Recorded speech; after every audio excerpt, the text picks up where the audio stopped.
Welcome to Kiki's Blue House. Have you ever had what you felt like was a bad day? A day where nothing seemed to go right. You didn't get what you wanted to play with.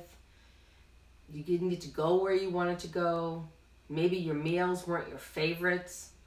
Or maybe just didn't feel right. My friend Alexander had a day just like that. It was terrible. It was horrible. It was a no good, very bad day. Would you like to hear his story? All right, let me get my glasses. And let's read Alexander and the Terrible, Horrible, No Good, Very Bad Day by Judith Viorst.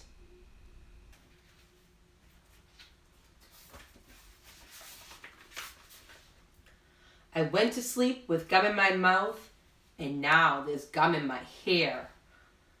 When I got out of bed this morning, I tripped on the skateboard, and by mistake, I dropped my sweater in the sink while the water was running, and I could tell it was going to be a terrible, horrible, no good, very bad day.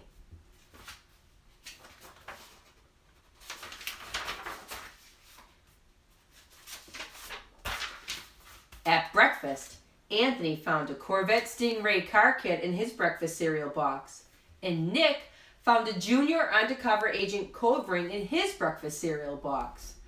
But in my breakfast cereal box, all I found was breakfast cereal. I think I'll move to Australia.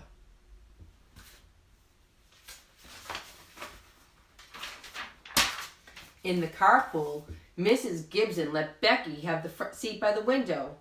Audrey and Elliot got seats by the window too. I said I was being scrunched. I said I was being smushed. I said, if I don't get a seat by the window, I am going to be car sick. No one even answered. I could tell it was going to be a terrible, horrible, no good, very bad day. At school, Mrs. Dickens liked Paul's picture of the sailboat better than my picture of the invisible castle.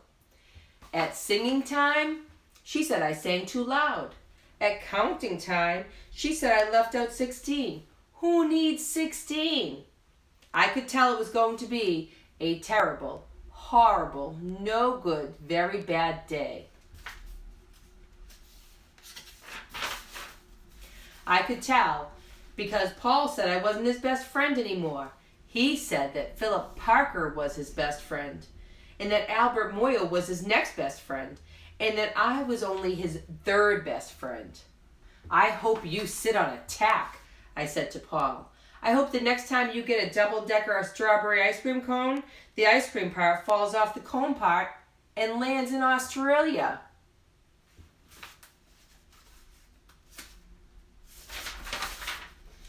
There were 2 cupcakes in Philip Parker's lunch bag, and Albert got a Hershey bar with almonds, and Paul's mother gave him a piece of jelly roll that had little coconut sprinkles on the top. Guess whose mother forgot to put in dessert? It was a terrible, horrible, no good, very bad day.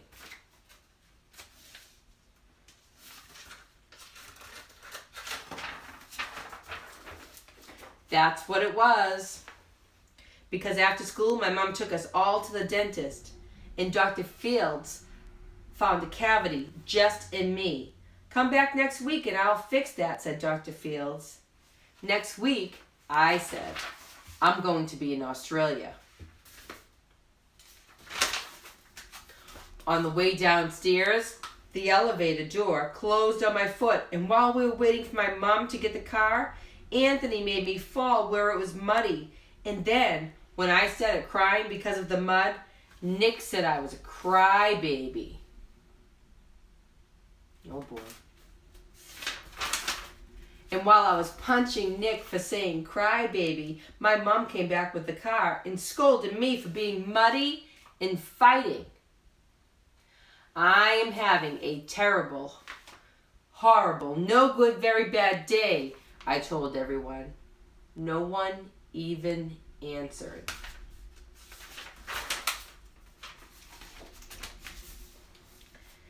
So then we went to the shoe store to buy some sneakers. Anthony chose white ones with blue stripes. Nick chose red ones with white stripes. I chose blue ones with red stripes, but then the shoe man said, "We're all sold out." They made me buy plain old white ones, but they can't make me wear them.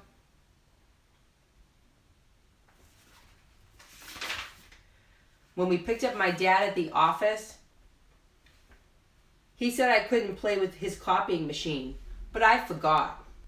He also said to watch out for the books on his desk, but I was careful as could be, except for my elbow. He also said don't fool around with his phone, but I think I called Australia. My dad said, please don't pick him up anymore. It was a terrible, horrible, no good, very bad day.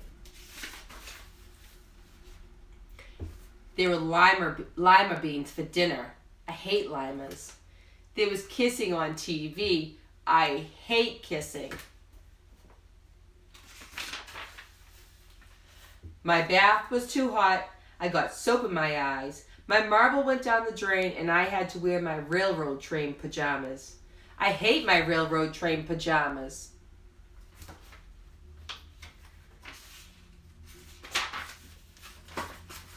When I went to bed, Nick took back the pillow he said I could keep, and the Mickey Mouse nightlight burned out and I bit my tongue.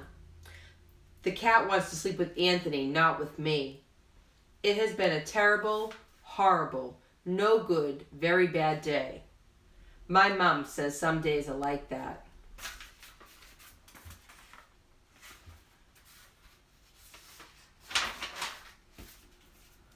Even in Australia.